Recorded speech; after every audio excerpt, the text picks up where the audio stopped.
آزادی رائے۔ ہر آدمی آزاد ہے اپنی رائے کا اظہار کرنے میں۔ اس پر حضرت عمر فاروق رضی اللہ تعالیٰ عنہ کا قول بڑا معروف ہے۔ آپ نے اپنے گورنر سے فرمایا تھا کہ جن لوگوں کو ان کی ماؤں نے آزاد جنا ہے تم کیسے غلام بنا سکتے؟ رائے کی آزادی کا اسلام علم بردار ہے۔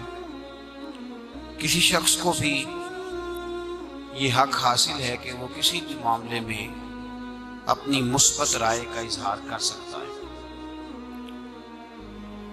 اور ہمارے ہاں جو جمہوریتیں پائی جاتی ہیں پوری دنیا کے اندر،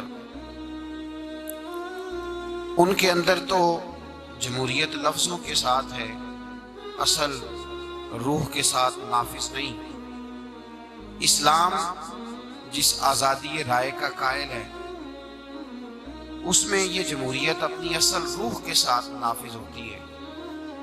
حضرت عمر فاروق رضی اللہ تعالیٰ عنہ خلیفۃ المسلمین ہیں۔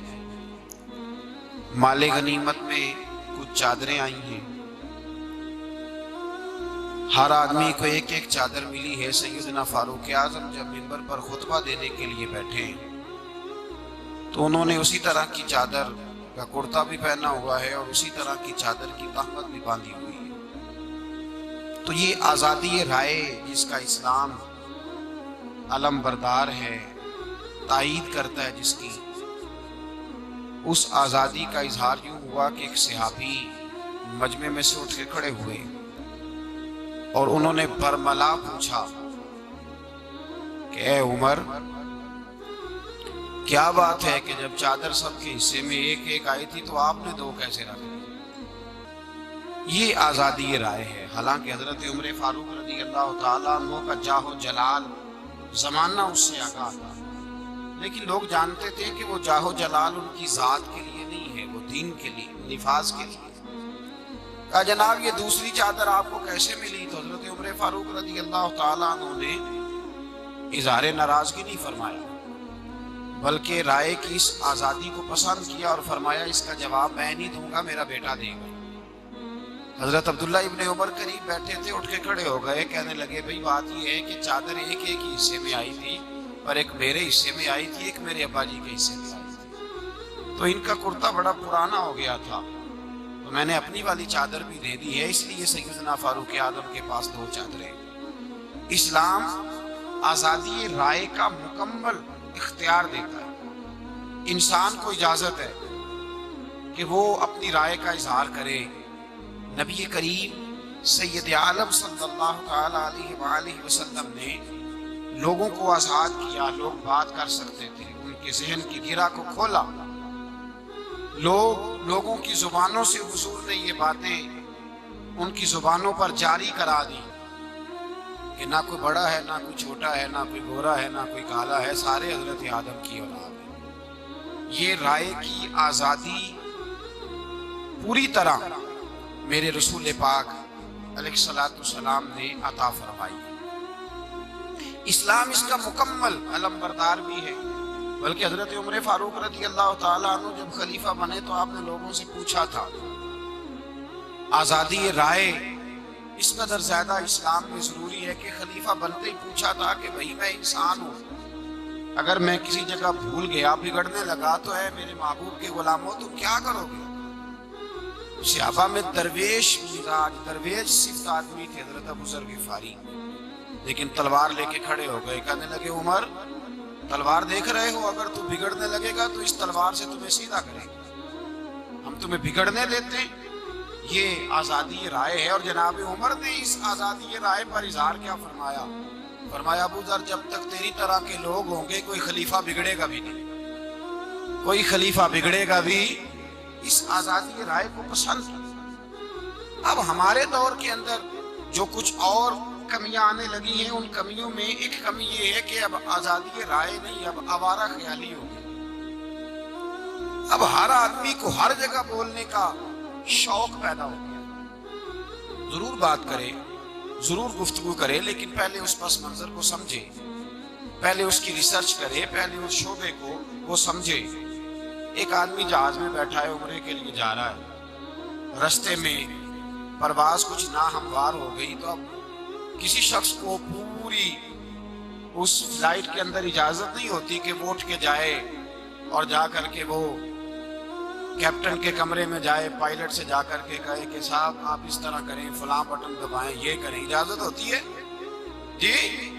تو اگر کوئی جانا چاہے تو نہیں جانے دے، سوال ہی نہیں پیدا ہوتا۔ وہ کہتے ہیں صاحب اگر تمہیں شوق ہے تو جب جا کے تعلیم حاصل کرو، اس پورے شعبے کو دیکھو۔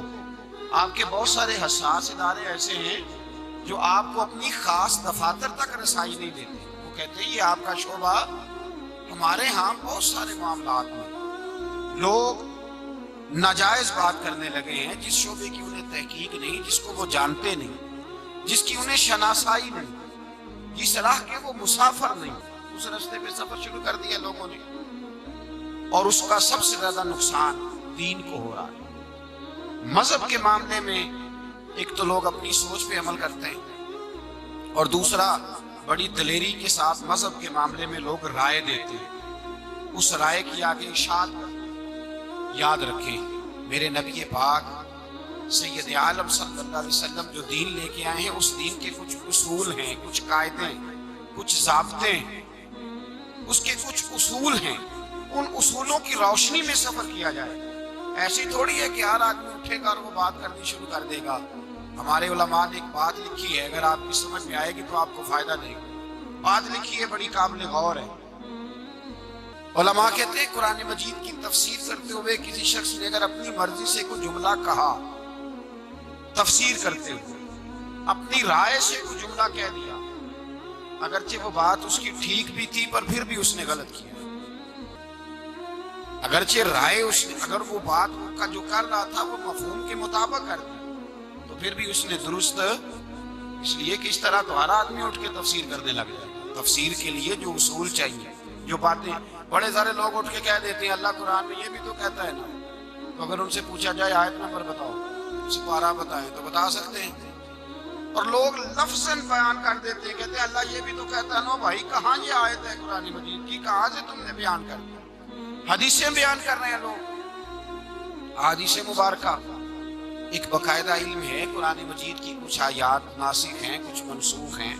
احادیث مبارکہ کچھ ایسی ہیں جو کچھ مخصوص لوگوں کے لیے ہیں، مخصوص اوقات کے لیے ہیں، ان کو ہر جگہ بیان نہیں کیا جا سکتا، تو لوگ ڈھٹائی کے ساتھ رائے دیتے ہیں۔ میرے رسول کریم سید عالم صلی اللہ علیہ وسلم کی حدیثیں لوگ بیان کرتے ہیں، حضور نے کہا، حضور نے کہا، اور بہت ساری جگہوں پہ قول ہوتا ہے کسی بزرگ کا، وہ صرف عربی میں لکھا ہوا ہوتا ہے، لوگ اس کو حدیث بیان کر دیتے ہیں۔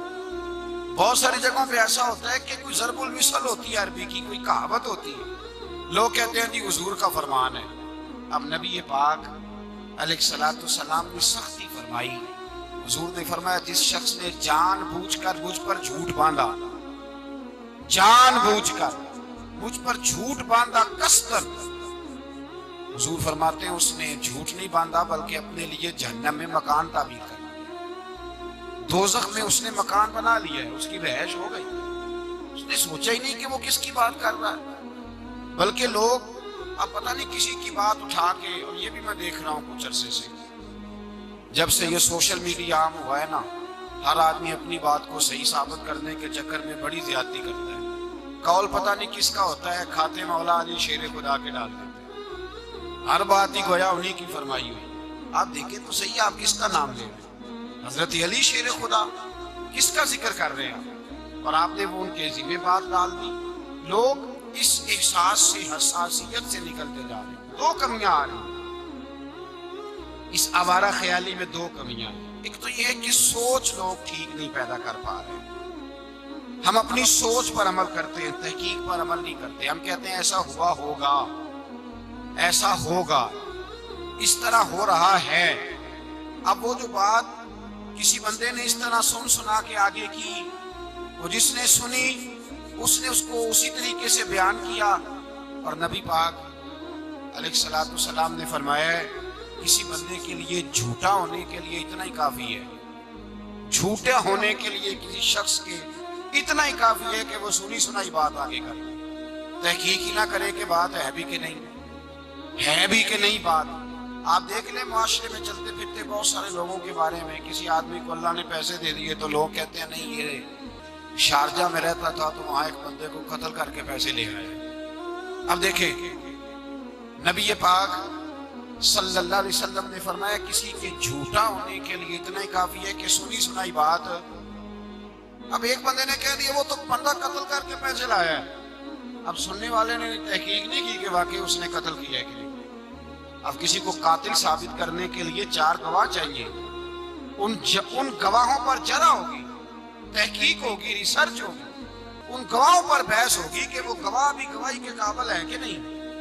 یعنی گواہ مل بھی جائیں تو کسی کو قاتل نہیں کہا جا سکتا جب تک کہ گواہ پر بھی بحث نہ ہو جائے۔ اتنا باریک مسئلہ ہے، کسی کے لیے معاذ اللہ اتنی بڑی تہمت لگا دینا اور پھر لوگ اس کو بیان کرتے ہیں، بات کو آگے بتایا جاتا ہے۔ کسی شخص پر اگر معاذ اللہ تعالیٰ سننا معاذ اللہ زنا کی تہمت لگائی جائے گی تو بڑے سخت احکامات ہیں، پہلے دیکھا جائے گا، پرکھا جائے گا، اور گواہی بھی اس شخص کی لی جائے گی جو روٹین میں جھوٹ نہیں بولتا، جس کے بارے میں یہ معروف نہیں کہ ایسے ہی بول دیتا ہے، بات کر دیتا ہے، اس بندے کی گواہی لی جائے گی۔